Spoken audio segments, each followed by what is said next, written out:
그의 거룩한 이름을 송축하라. 내 영혼아 여호와를 송축하며 그의 모든 은택을 잊지 말지어다. 그가 네 모든 죄악을 사하시며 네 모든 병을 고치시며 내 생명을 파멸해서 속량하시고 인자와 긍휼로 관을 씌우시며 좋은 것으로 네 소원을 만족하게 하사 네 청춘을 독수리같이 새롭게 하시는도다. 여호와께서 공의로운 일을 행하시며 억압당하는 모든 자를 위하여 심판하시는도다. 그의 행위를 모세에게 그의 행사를 이스라엘 자손에게 알리셨도다. 여호와는 긍휼이 많으시고 은혜로우시며 노하기를 더디하시고 인자하심이 풍부하시도다. 자주 경책하지 아니하시며 노를 영원히 품지 아니하시리로다. 우리의 죄를 따라 우리를 처벌하지는 아니하시며 우리의 죄악을 따라 우리에게 그대로 갚지는 아니하셨으니 이는 하늘이 땅에서 높음 같이 그를 경외하는 자에게 그의 인자하심이 크심이로다. 동이 서에서 먼 것 같이 우리의 죄과를 우리에게서 멀리 옮기셨으며 아버지가 자식을 궁일히 여김같이 여호와께서는 자기를 경외하는 자를 궁휼히 여기시나니 이는 그가 우리의 체질을 아시며 우리가 단지 먼지뿐임을 기억하심이로다. 인생은 그날이 풀과 같으며 그 영화가 들의 꽃과 같도다. 그것은 바람이 지나가면 없어지나니 그 있던 자리도 다시 알지 못하거니와 여호와의 인자하심은 자기를 경외하는 자에게 영원부터 영원까지 이르며 그의 은은 자손의 자손에게 이르리니 곧 그의 언약을 지키고 그의 법도를 기억하여 행하는 자에게로다. 여호와께서 그의 보좌를 하늘에 세우시고 그의 왕권으로 만유를 다스리시는도다. 능력이 있어 여호와의 말씀을 행하며 그의 말씀의 소리를 듣는 여호와의 천사들이여 여호와를 송축하라. 그에게 수종들며 그의 뜻을 행하는 모든 천군이여 여호와를 송축하라. 여호와의 지으심을 받고 그가 다스리시는 모든 곳에 있는 너희여 여호와를 송축하라. 내 영혼아 여호와를 송축하라. 아멘. 오늘 하나님의 말씀이 시편 103편 1절에서 22절 말씀으로 구원의 성화이라는 제목으로 말씀을 선포할 때 주의 은혜가 저와 여러분에게 임하기를 예수님의 이름으로 축원드립니다. 아멘. 서로 보면서 인사하도록 하겠습니다. 당신은 이미 구원받기로 예정됐습니다. 당신은 이미 구원받기로 예정됐습니다. 이 말이 무슨 말이냐면 그렇습니다. 우리들이 생각하기에 우리들 생각하기에는 우리 자격이 돼야 구원받지 않겠느냐. 우리 일반적으로 우리의 사고방식이 그렇습니다. 기본적으로 그래요. 사람은 한 대로 복을 받지. 우리가 그동안 계속 그렇게 배워왔고 사회에서 그렇게 배웠어요. 살아가면서. 하지만 하나님은 그렇지 않다는 거예요. 잘해야 복 받는 게 아니라 하나님의 방법은 하나님의 긍휼하심으로 구원을 받는다는 거예요.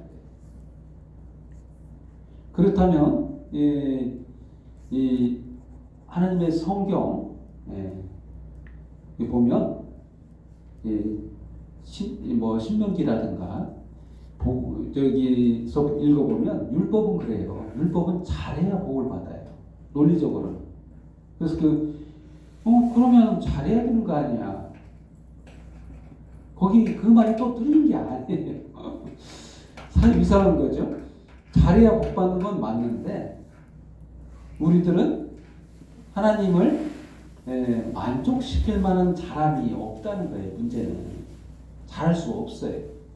하나님의 원하시는 수준은 100%예요. 100%. 한 번 잘못한 것도 안 되는 거예요. 인간이 할 수 있는 잘함이 아니거든요. 그래서 그걸 모르면 이해를 못하는 거예요. 하나님의 마음을. 그래서 오늘 그 본문 말씀도 시점이 다윗이 시편을 쓸 시점이 이 시를 이렇게 썼었어도 이해를 못할 수 있어요. 왜 그러냐면 그 당시 사람들이 이해 못할 수 있어요. 왜 그러냐면 율법 그 모세 오경을 주시면서 너희가 잘해야 복을 받아 이 말씀이 있었기 때문에 이 말씀 어떻게 이게 이해가 안 되는 거예요. 도대체 우리가 잘했을 때만 복을 받는 건데 내 조과를 용서해 주시고 궁율이 풍부하셔서 다 용서해 줘. 언제 그랬단 말이야? 나를 그렇게 용서한 적이 언제야? 이렇게 의문이 가는 그런 말씀이거든요. 시점이. 그래서 오늘 본 말씀은 성경 우리들은 그 예수님이 이미 2000년 전에 우리를 위해서 십자가에 죽어주시고 그의 공로로 구원을 받는 게 알기 때문에 이 말씀이 좀 이해가 되는 그런 말씀이지만 지금도 이 본문을 그냥 부분적으로 이해하고 예를 들어서 이 본문을 해석할 때 구약의 율법과 해석을 그런 식으로 한다면 오해하기가 쉬운 거예요. 정말 하나님이 우리를 잘할 때 불쌍히 여기시는구나. 불쌍히 여길 만한 일을 해서 용서를 해주시는구나. 이렇게 생각하기 쉬워요. 오늘 본문 말씀은 그런 내용이 아닌 거예요. 그렇습니다. 그래서 오늘 본문 말씀을 보면 첫 번째로 하나님의 계획은 우리에게 좋은 것 주시겠다는 계획이라는 거예요. 좋은 것을 주시겠대요. 하나님의 마음은 거기에 있는 거예요. 거기가 중심이 거기에 있어요. 이게 우리를 해롭게 하거나 악한 마음이 있어서 멸망시키려고 목적을 두고 우리를 이 세상에 두신 게 아니라는 거예요. 누가 봐도 그렇잖아요. 없애버릴 거를 못으로 만들어요. 논리적으로 그렇지 않습니까? 우리가 논리적으로 이해해 보세요. 하나님인데 신이 자기를 잘 섬기게 할 사람을 만들려고 하기는 할 수도 있겠죠. 근데 문제는 뭐냐면 그러면 재미가 없어요. 예를 들어서 예전에도 얘기했듯이 그렇습니다. 로봇을 만들어서 나한테 잘하는 것들을 보면 좋을까요? 그러면 강아지가 나한테 하는 것을 보고 좋을까요? 느끼는 것이 좀 틀릴 거예요. 감이. 로봇은 입력된 대로 하는 거예요. 입력을 해서 나한테 인사를 꾹꾹해 이때는 뭐 하고 이렇게 좋기는 할 수 있지만 강아지는 자발적으로 나를 좋아한다는 거예요. 이게 얼마나 좋은지 키워보신 분들은 좀 알 거예요. 이게 교감하는 거. 이게 얼마나 좋은지. 그렇습니다. 하나님의 마음도 거기에 있는 거예요. 하나님도 우리들의 그런 마음을 원하시기도 해요. 그래서 그런데 우리들이 한계가 있어요. 우리는 완벽하지를 못하다는 거예요. 좋아할 때도 있지만 미워할 때, 싫어할 때도 있고 이게 인간이라는 거예요. 그래서 오늘 본문 말씀 보면 먼지뿐이다. 우리의 결론은 허망하고 먼지일 뿐이다는 것을 우리는 안다는 거예요. 하나님 체질을 아신다. 우리가 아무리 이 말을 좀 또 오해하시면 안 돼요. 그러면 우리의 근본은 먼지고 아무것도 아닌 존재인가? 하나님이 그러려고 그런 존재일 뿐인가? 이렇게 생각하는데 그것도 또 오해일 수 있어요. 하나님은 우리에게 심혈을 기울여서 우리를 만드신 거예요. 그래서 엄청난 노력을 한 거예요. 어떻게 보면 사실상 중요한 성경만 우리에게 주실 수도 있어요. 사실 복음서만 주고 핵심인 내용만 딱 뽑아서 우리에게 주시면 이렇게 하면 이해가 편할 수도 있겠죠. 근데 노력이 안 보이잖아요. 하나님의 노력. 하나님은 어떻게 되게 해주신 그 노력이 아무것도 안 보일 수 있어요. 근데 구약이라는 그 장황한 이 길을 걸으면서 결국에 예수 그리스도를 이 땅에 보내시는 그런 일을 하셨지, 단순하게 바로 예수님만 딱 보내셔서 창세기부터 보내셔서 그냥 구원을 하시고 이렇게 했다면 잘 못 느꼈을 거예요. 그래서 오늘 그 제목도 그러잖아요. 구원의 서막. 이게 잘 안 보여요. 구약에 보면 예수님이 보이질 않아요. 도무지 잘 안 보여. 숨겨 있어요. 그래서 비밀인 거예요. 그래서 오늘 본문 말씀에 보면 하나님은 계획 자체가 선하셔서 우리들에게 좋은 것 주시려고. 그래서 5절 말씀에 보면 이렇게 기록하고 있죠. 좋은 것으로 네 소원을 만족하게 하사 네 청춘을 독수리같이 새롭게 하시는도다. 그렇습니다. 하나님은 우리를 보시는 관점이 네가 잘해야 돼 이런 관점으로 보시는 게 아니에요. 구약의 율법의 관점으로 보시는 게 아니라는 거예요. 율법을 잘 행하는 너에게 복을 주마 이런 관점이 아니라는 거예요. 우리가 못할 줄 알아요. 그래서 예수님을 이 땅에 보내서 율법은 하나님이 지키시겠다는 거예요. 자기 자신이 율법을 순종하고 지키겠다는 거예요. 그리고 믿는 우리들에게 순종의 복을 같이 주시겠다는 거예요.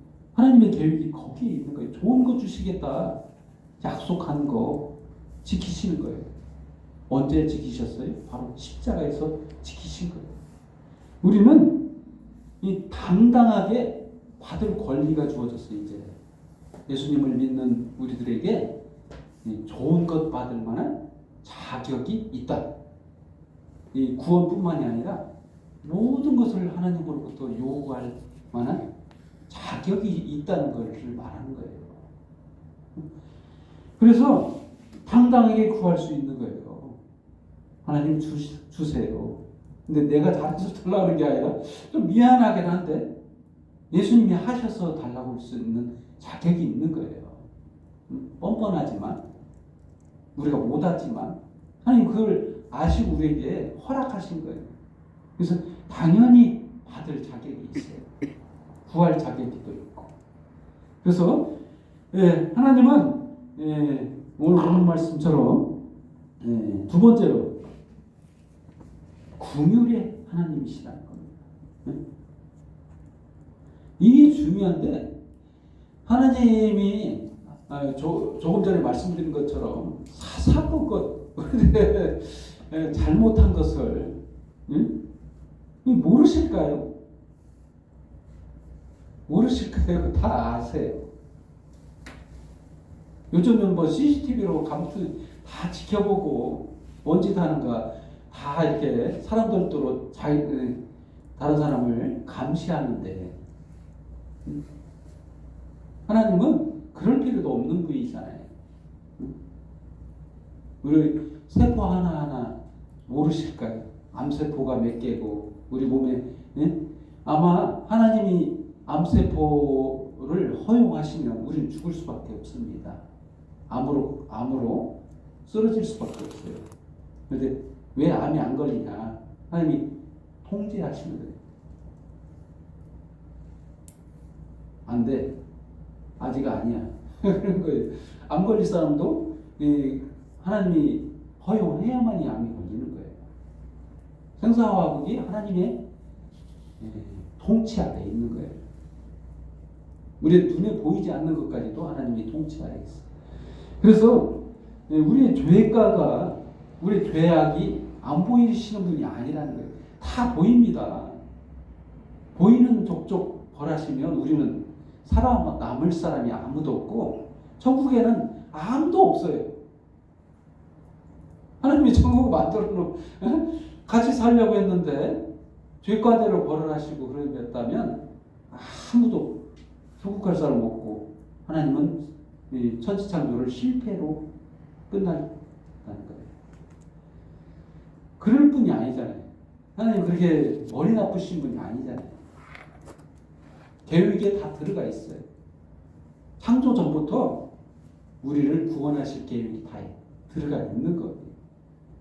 우리를 자유 의지를 주시고 자유 의지대로 우리는 살아가지만 죄악도 범하고 하나님을 찬양하기도 하고 나쁜 짓도 하고 또 말씀도 보다가 은혜롭게 살기도 하고 그런 인간을 하나님이 이 땅에 두셨다는 거예요.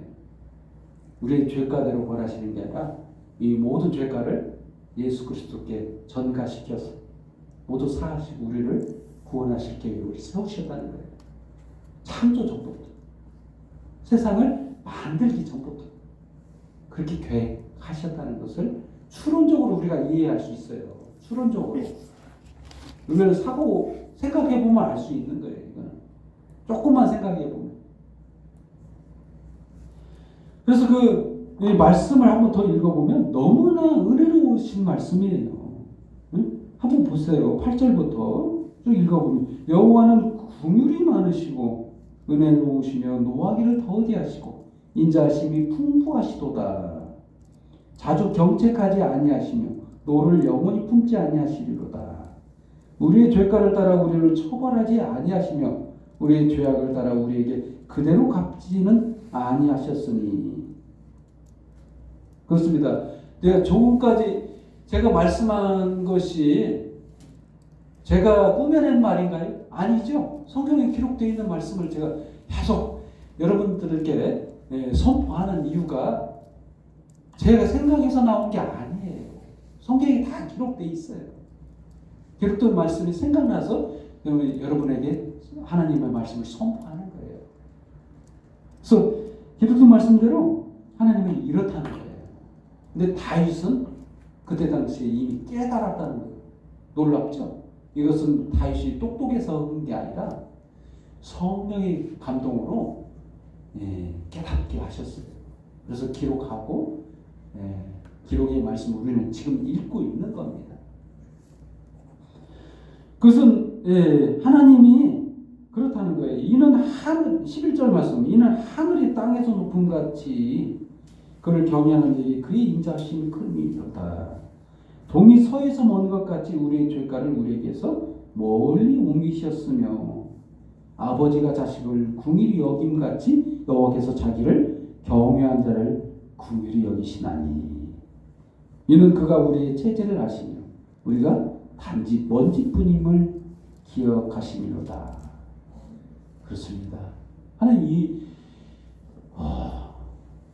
얼마나 우리를 어떻게 보시는지 알겠죠.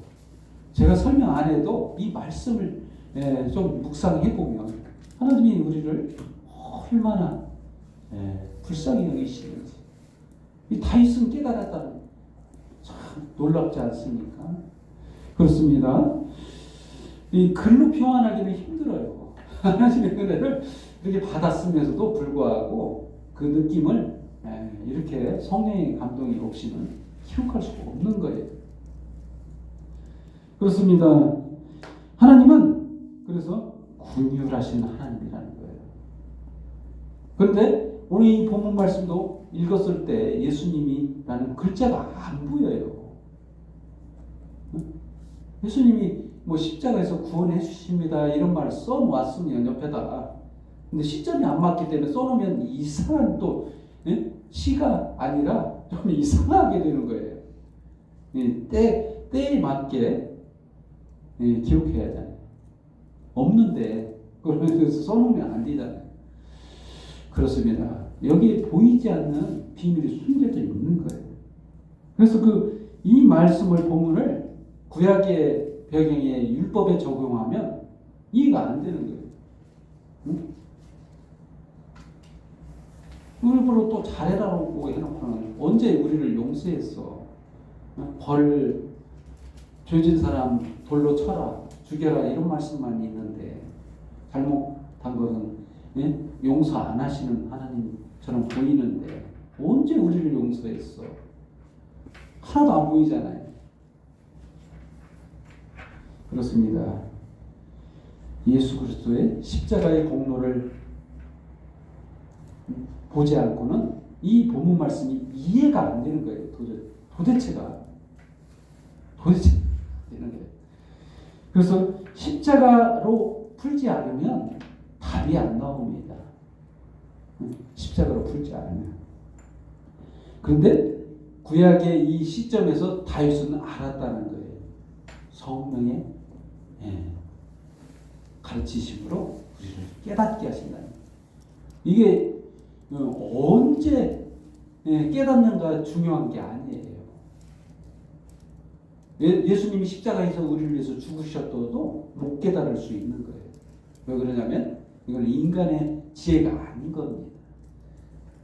바로 성령의 감동으로 우리가 깨달을 수 있는 거예요. 성령께서 알게 하시하노니 믿게 하시하노니 우리가 믿을 수 있는 거예요.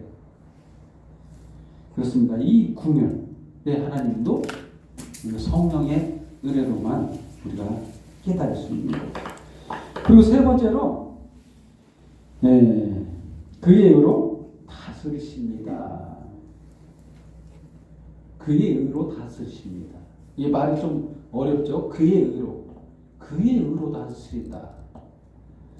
17절 말씀입니다.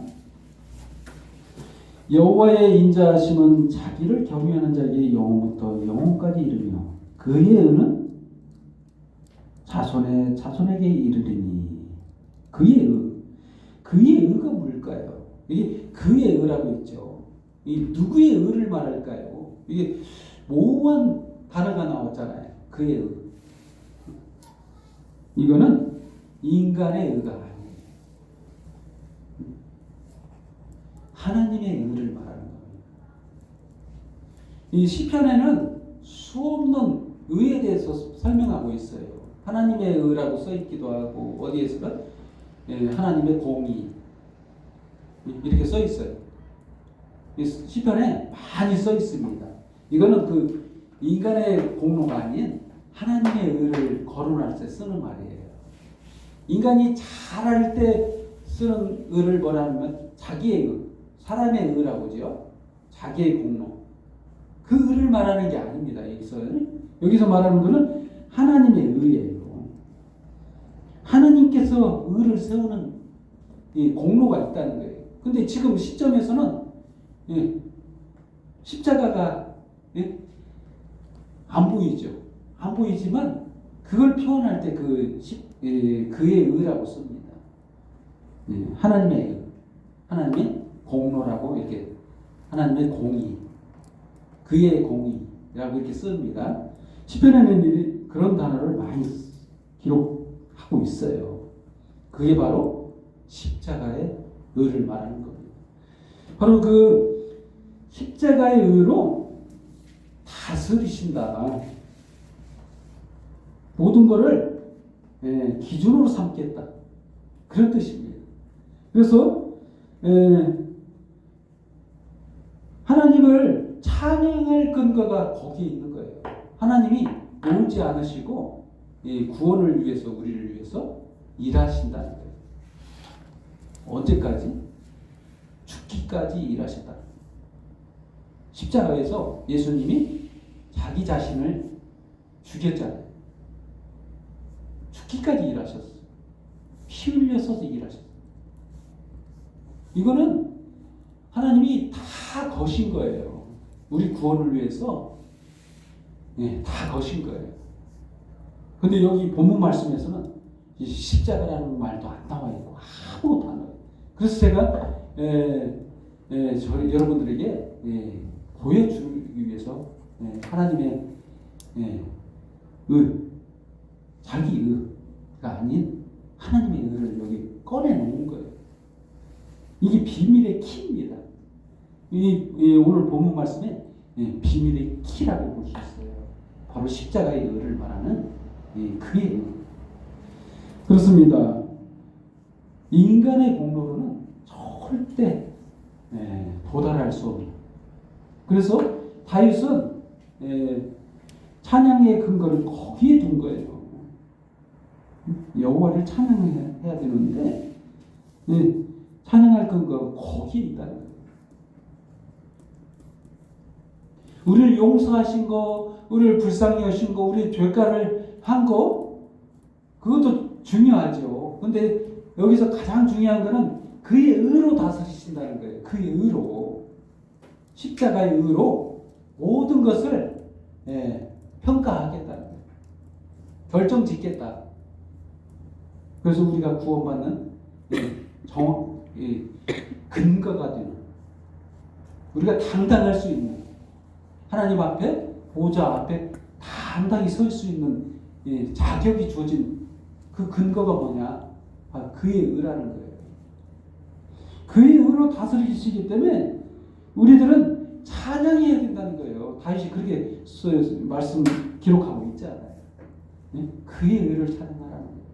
바로 예수님의 공로를, 십자가의 공로를 찬양할 수밖에 없는 근거가 되기 때문에 그렇습니다. 다윗은 예수님의 십자가가 오기 전에 이렇게 기록하고 있는 거예요. 어느 누구도 예수님의 십자가를 보들 못하고 있어요. 많은 사람들. 그렇습니다. 시편을 모든 구약을 읽을 때 십자가로 해석하지 아니하면 사실 그 성경이 무의미해질 수 있어요. 비록 이유가 없어져요. 사실은 예수님의 십자가로 해석하지 않으면. 이 문자적인 해석 조심하셔야 됩니다. 구약을 읽을 때는 문자 해석도 중요하지만 비밀의 키가 어디에 있는가, 십자가를 보면서 해석해야 된다는 중요한 근거를 제시하는 본문 말씀이라고 볼 수 있어요. 이 성경에는 그런 내용이 많이 있습니다. 그렇습니다. 결론을 내리겠습니다. 우리를 구원하시는 소원, 하나님의 계획, 이게 녹아져 있는 본문 말씀이라고 볼 수 있는데, 우리를 향하신 하나님의 생각은 무엇에 있냐? 좋은 것 주시겠다는 거예요. 이 좋은 것은 사실 천국입니다. 사실 모든 것 주시겠다는 거예요. 하나님이 누구신가요? 다 가지신 분이잖아요. 자기 거예요. 그분의 자녀들이 누릴 상속은 뭐냐? 다 받는 거예요. 하나님 거를. 하나님과 같이 다 누리는 거예요. 그게 자격인 거예요. 그게 좋은 겁니다. 그렇습니다. 또한 구휼의 하나님이 우리들에게 예수 그리스도 십자가의 공로를 준비하셨다는 거예요. 준비하셨다. 언제부터? 창조전부터. 그걸 깨달아야 됩니다. 성경을 전반적으로 전체적으로 보면 하나님은 처음부터 계획하셨다. 처음 구원 계획을 세워놓으시고 창조 그 다음 하신 거예요. 창조해놓고 구원도 세워야 되니까 이 순서가 바뀐 거예요. 구원을 이렇게 해야 되겠다. 그러고 나서 창조하신 거예요. 순서가 그 예정이라는 겁니다. 이걸 신학 용어로 예정해 놓으셨다. 우리 구원을 예정해 놓으신 거예요. 아멘. 네, 기도하겠습니다. 하나님 아버지 감사합니다. 먼지뿐이라는 저희들의 존재의 근거가 하나님의 귀하신 생각과 소중한 가치를 저희들에게 부여해 주셨어. 참으로 하나님의 몸둘 바 모르는 자녀의 자격까지 주시니 너무나도 감사합니다. 참으로 주님의 그 크신 은혜를 입은 저희들이 이제 주님 앞에 나와 주님 앞에 경배하오니 주님을 입술을 열어 주님의 이름 앞에만 영광과 경배와 찬양을 돌려오니 홀로 영광을 파도옵소서. 모든 영광 주님 앞에 돌려오며 예수님의 이름으로 기도합니다. 아멘.